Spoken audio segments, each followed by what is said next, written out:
earlier on, I was over in the States and I noticed one type of machine that you see a lot of over there that you don't see much of over here. Now I've been over here and everywhere I go, every job site, there's a skid steer. Yet in the UK, we hardly ever see them. There'll be the odd place, and the odd job, and you know, I use them myself, as you know, with the big flail heads, but over here, they're just everywhere. Why are they not popular in the UK, yet in the States, everyone's got one? Another skid steer. Well, yeah, obviously. Why? America. That's why. Another one. So that got me thinking, why don't we have a look at a few skid steers and see how they would benefit a UK farming type setup? All right, so we might as well kick off with the little Gehl R165. So R165 is 1,650 pounds for you guys in the US. Capacity on the front, which equates roughly to us over here with the metric system of about 750 kilos, so 3/4 of a ton.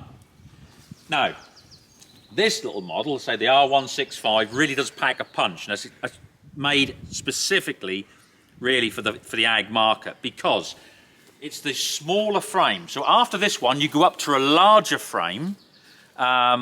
But obviously that's a larger size and it wouldn't go down a lot of passageways. This is what they call the sort of 5-foot class. They've kept the small frame and put the 69 horsepower engine in it with 80 litres, and there's an option of even 120 litres a minute flow in this smaller 5-foot machine. So you're packing a real good punch because you've got, say, all the power of the big machine in this lovely little 5-foot compact skid loader. This machine is fitted with the joystick controls, and the more conventional way, sort of traditional way with skid steers was to have levers combined with foot pedals. So it's very easy. Once the bar is down, you got your control and displays here.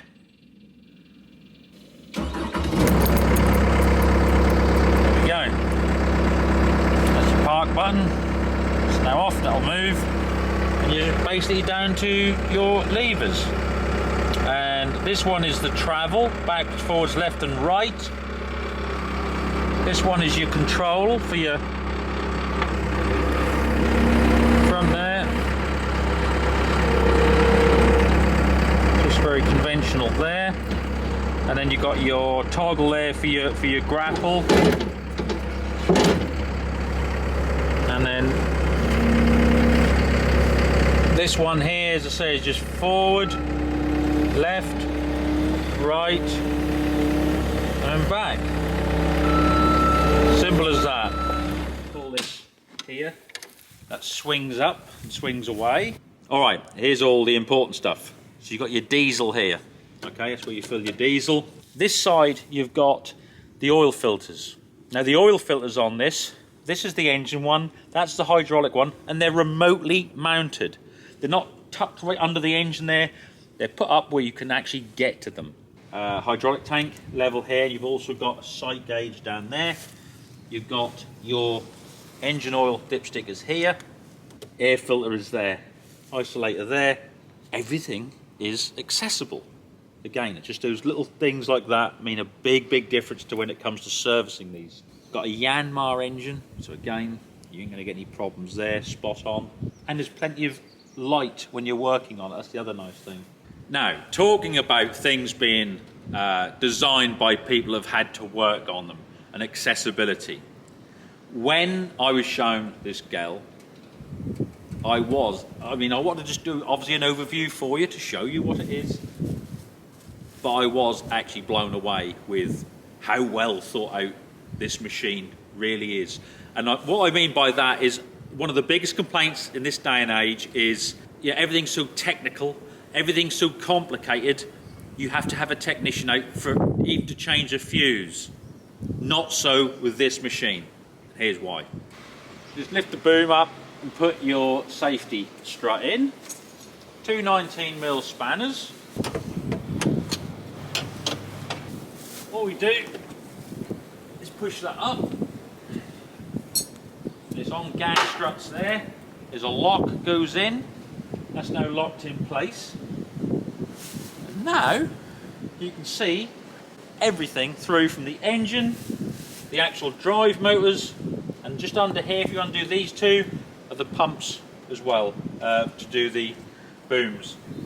But everything is accessible. Now, how these are set up is you've got, as I said, a drive motor each side, and that is accessible through this plate, and the same the other side. And then you've got each wheel station is just a big stub shaft and a bearing with a cog, and there are 2 chains per side. So a lot of them just have 1 chain, and if that does happen to wear and break, well, then you're kind of up in the corner because it only wants to drive one side. These are done that off the center drive, there's a chain driving this wheel station, there's a chain then driving this wheel station, and the same other side. So at the worst, if a chain did happen to break over time, you've still got 3-wheel drive, so you can still get back. But if you look at this as a whole, I love this. Here it is, this tub, this steel tub.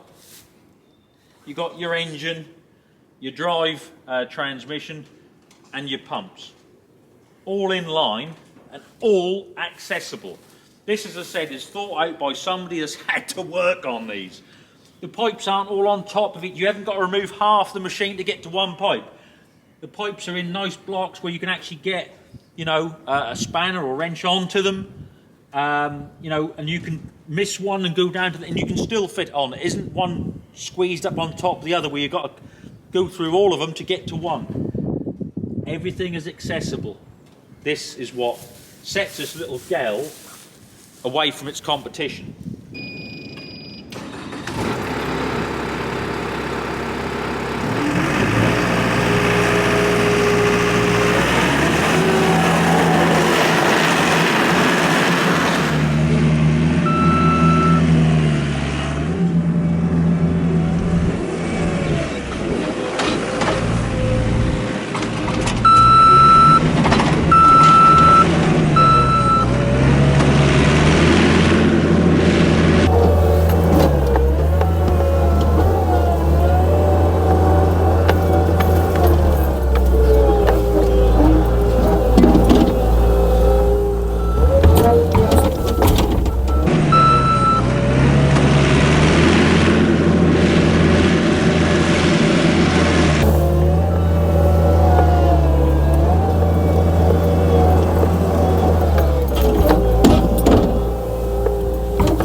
Now, obviously, I'm not a skid steer driver. I don't do this day in and day out. I've used them in the past. We use them on flails for, you know, brushing out woodland and stuff like that.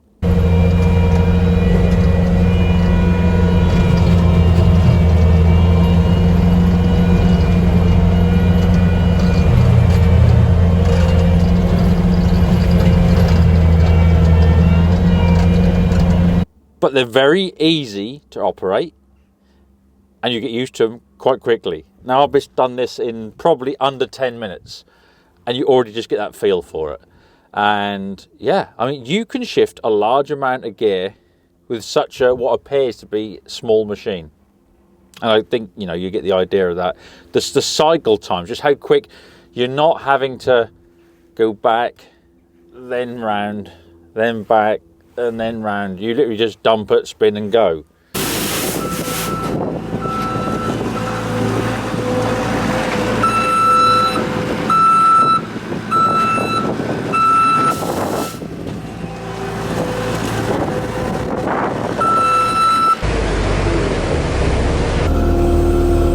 The nice thing about this is that you can actually see exactly what's going on right in front of you. It's not right out the front of a bonnet or anything like that. You can see everything going on right here.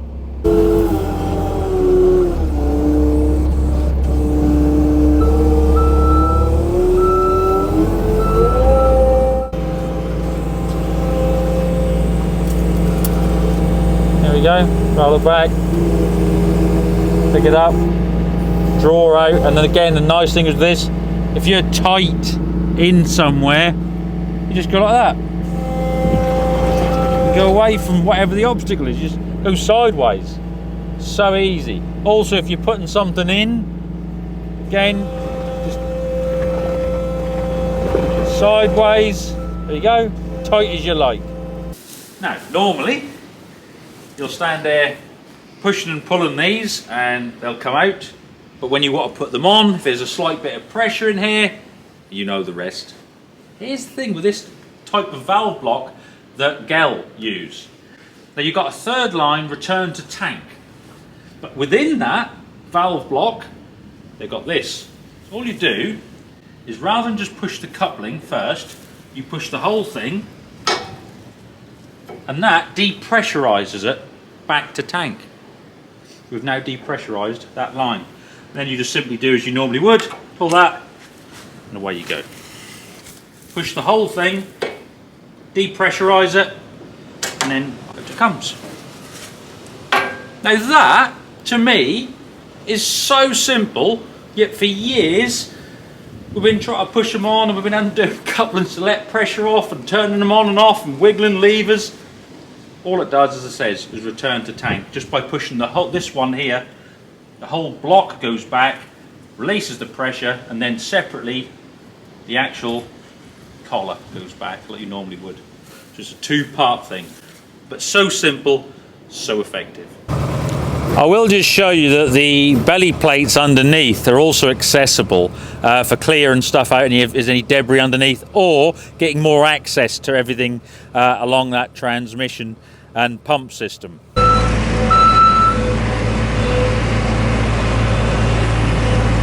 So after all that, there are two things that actually, for me, spring to mind. The first one is, forget having filmed this and doing this video. Well done and congratulations to whoever the team were at Gehl that designed this piece of equipment. Not just specifically as a skid loader or whatever, just the thought that actually for once has gone into a piece of machinery that thinks for people that have actually got to work on them. The way this is thought out, the way everything is accessible, and the way it also enables the operator to, well, carry out, you know, in-field repairs, which is virtually unheard of in this day and age, is incredible. And now to the big question of why are skid steer loaders not as popular here in the UK and Europe as they are in the US, both in agriculture and construction? I mean, they are such a compact, powerful, and such an adaptable little unit. Now, somebody once said to me that they thought it's a cultural thing, and I have to agree. In the same way that we don't really give the skid loader a second thought, in the US, they don't give the telehandler a second thought on farms, in general. Again, I'm generalising, but the same as over here. You know, people do use these, but not to the extent as they do in the USA. What other piece of equipment can you do so much with? Think about it. And that's when it really does strike home.